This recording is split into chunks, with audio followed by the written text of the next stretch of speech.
Hey folks, thanks for joining the channel. I'm going to make a very quick video.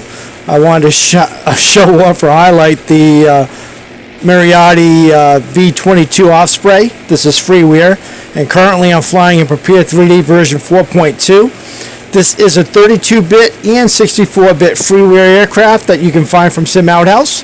It was designed over probably a couple of years or so by a developer, Maryadi, as freeware. He did pay some stuff out of his pocket, and he had some help from some very talented developers, which if you decide to download the aircraft, you can read the README and get a good idea of who did what. So all I can say is thank you very much to the folks that contributed to this aircraft. It's really amazing. I would have to give it 5 stars, especially being freeware. This is absolute payware quality. I used to fly my Alpha Sim V-22 constantly, even in Prepar, but once I went to 64-bit, unfortunately the aircraft would no longer fly NV stall. So I wanted to make a quick video. I'm flying north. I'm in the Gulf of Mexico, southwest of mainland of Florida, and the weather's kind of shitty. I've got a wingman with me here on my 1 o'clock. So right now I'm in autopilot. My altitude's 3,500 feet, and I'm on a heading of 035. So just wanted to kind of show off this aircraft just a tad.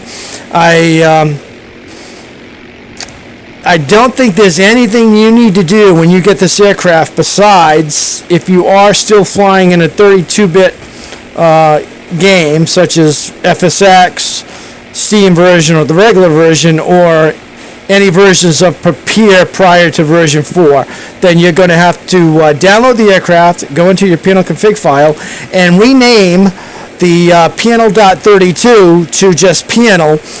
The one that will be enabled is the 64-bit version, I believe. So, like I said, I'm going to post a downlink to the aircraft, or a download link to Sim Outhouse. Make sure when you guys, if you decide to get this aircraft, go ahead, read the README, watch any videos you find on YouTube, and get as much information as you can absorb on how this aircraft actually flies and operates. It's a pretty in-depth, accurate model for the limitations of software, but pretty much in the aircraft you're going to have to pretty much use your mouse and start this aircraft kind of by the numbers. Use the README. You can't turn on lights, you can't turn on engines with just keystrokes. You pretty much have to do it by the numbers. So like I said, this is really a nice model.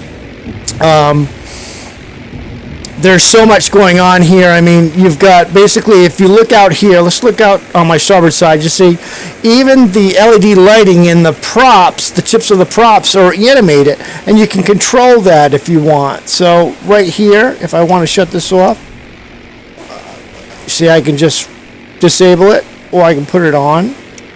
Now it's on again. Now it's off again.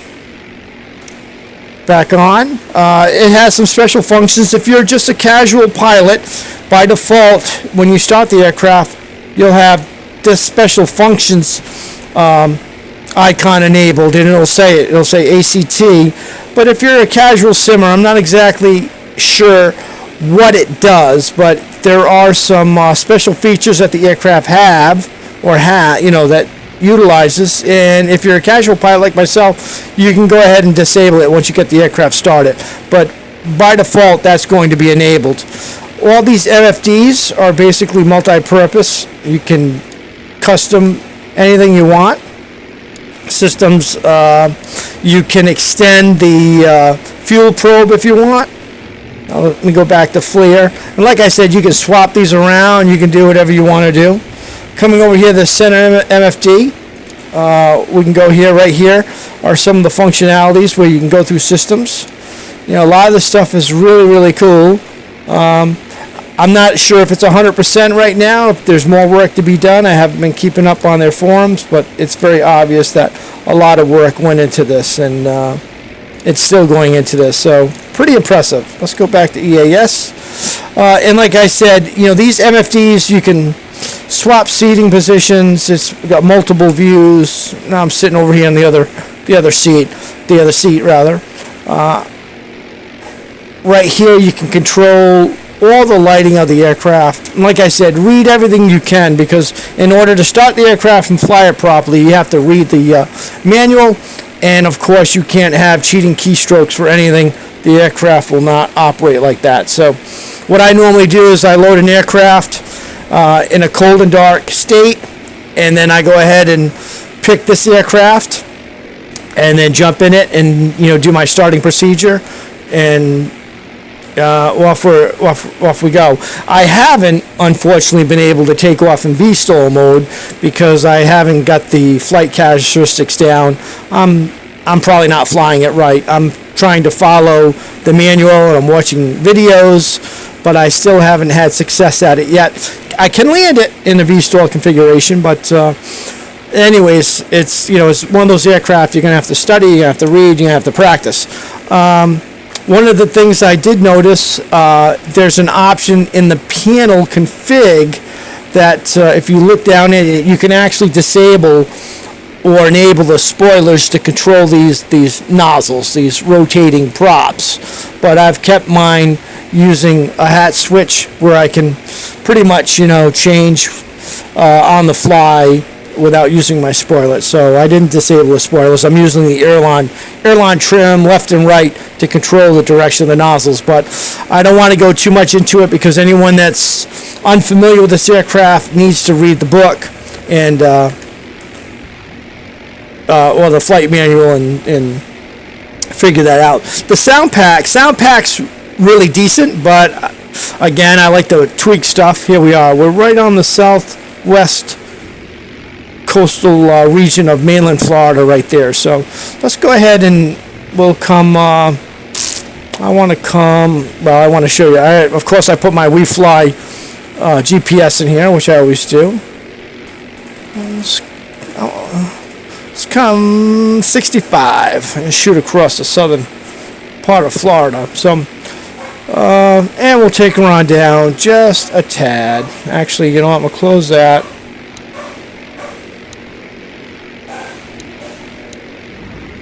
Now take it down at 3,100 feet.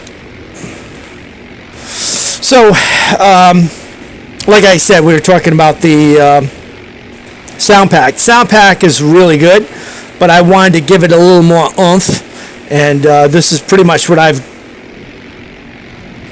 modified or come up with using different sounds to replace the default sound pack, or different sounds within the sound pack. A lot of the sounds that are in the sound folder I kept. What I did was I added other files and just changed the names of them to basically get the sound effects I want. The sounds were, to me, it just didn't give me that oomph, and I would still consider this a work in progress, but so far what I have I like. Sorry for all the head movement, but this is where we're at. So I'll go ahead and show you guys a flyby view in a second. I'm just going through showing you guys different views that come with the aircraft. So back into the commander seat. So let's go ahead. There's a flyby view. I'm using my tracked AI so I can throw some aircraft in there, but not perfect, but pretty damn good. That's what she looks like. There's a lot of paints too, by the way. If you're wondering about paints, the aircraft comes with 2 paints, but there's plenty on SimOut House and probably other third-party sites where you can download a bunch of them. There are quite a few of them right now. So again, this aircraft is the Maryadi MV-22 Offspray 2.0. 2.0 is the latest version of it, and that model you can basically install into 32-bit software or 64-bit. Everything's there that you need. I believe the aircraft requires C++ 2015 or above, and I am running FSX FSUIPC by Pete Dawson, which you can find on his site, or if you need to buy it, you can go to Sim Market, they have it, or I believe there may be a freeware version for 64-bit, but I would recommend that if you don't have that module, FSUIPC, which the latest version is 5.124. Make sure you get a hold of that. If you already have it, make sure you have the updated version or the latest version of it, which you can check. If you bought it at Sim Market, you can just go to your downloads and see which version.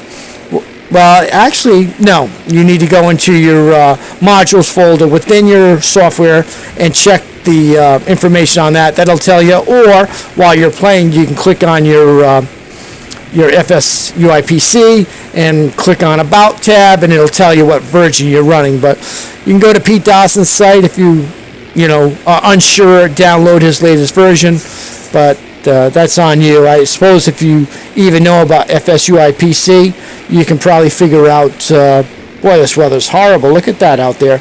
You can figure out what you need to do with that. So, again, this is Prepar3D version 4.2, the Maryadi MV-22 Osprey freeware 2.0. And I hope you enjoy the short little video. And if you don't have the aircraft and you're thinking about it, all I can do is highly recommend you go download it, and I will post a link to the download on this video description at the bottom. So take care, enjoy your day. Hope the weather's better where you're at than it is here.